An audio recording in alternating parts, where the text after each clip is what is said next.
ಇನ್ನು ಮುಂದೆ ನಿಮ್ಮ ನೆಚ್ಚಿನ ಧಾರಾವಾಹಿಗಳ ಫುಲ್ ಎಪಿಸೋಡ್ಗಳು ಸನ್ ನೆಕ್ಸ್ಟ್ ಆಪ್ನಲ್ಲಿ ಮಾತ್ರ. ನಿಮ್ಮಿಬ್ರು ನಡುವೆ ಇನ್ನೊಂದು ಹೆಣ್ಣಿನ ಪ್ರವೇಶ ಆಗುತ್ತೆ ಅನ್ನೋದಾದ್ರೆ ಈ ಮನೇಲಾಗೋ ಅನಾಹುತಕ್ಕೆ ಲೆಕ್ಕನೇ ಇಲ್ಲ. ದಿನೇ ದಿನೇ ನಿಮ್ಮ ಮನಸ್ಸು ತುಂಬಾ ಡಿಸ್ಟರ್ಬ್ ಆಗುತ್ತೆ. ತುಂಬಾ ಪ್ರೀತಿಸೋ ಜೀವನ ಕಳ್ಕೊಳ್ಳೋ ನೋವು ಏನು ಅಂತ ನಾನ್ ನಿಮ್ಗೆ ಹೇಳ್ಕೊಡ್ಬೇಕಾ? ಅದಕ್ಕೆ ನಿಮ್ ಕೈ ಮುಗಿತೀನಿ. ನೀವು ಕೂಡ ಕುಗ್ಗೋದ್ರೆ ಅರ್ಜುನ್ ಕೂಡ ಕುಗ್ಗೋಗ್ತಾನೆ. ದಯವಿಟ್ಟು ಆ ರೀತಿ ಮಾಡಬೇಡಿ. ಈ ನಿರ್ಧಾರದಿಂದ ಹೊರಗಡೆ ಬನ್ನಿ.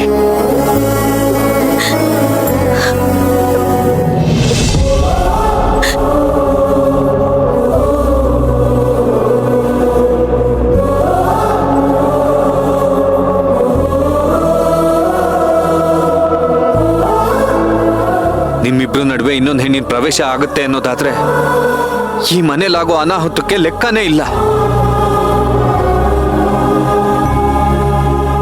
ನಿನ್ ಗಂಡಿಗೆ ಇನ್ನೊಂದು ಮದುವೆ ಮಾಡಕ್ ಹೋಗಿ ದೊಡ್ಡ ತಪ್ಪು ಮಾಡ್ಬೇಡ ಕಣೆ.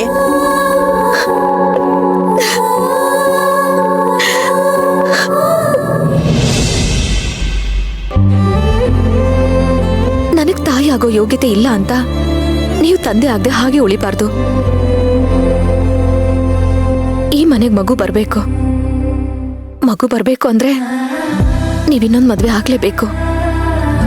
ನೀವಿನ್ನೊಂದು ಮದ್ವೆ ಆಗದೆ ಹೋದ್ರೆ ನಾನು ಸಾಯ್ತೀನಿ.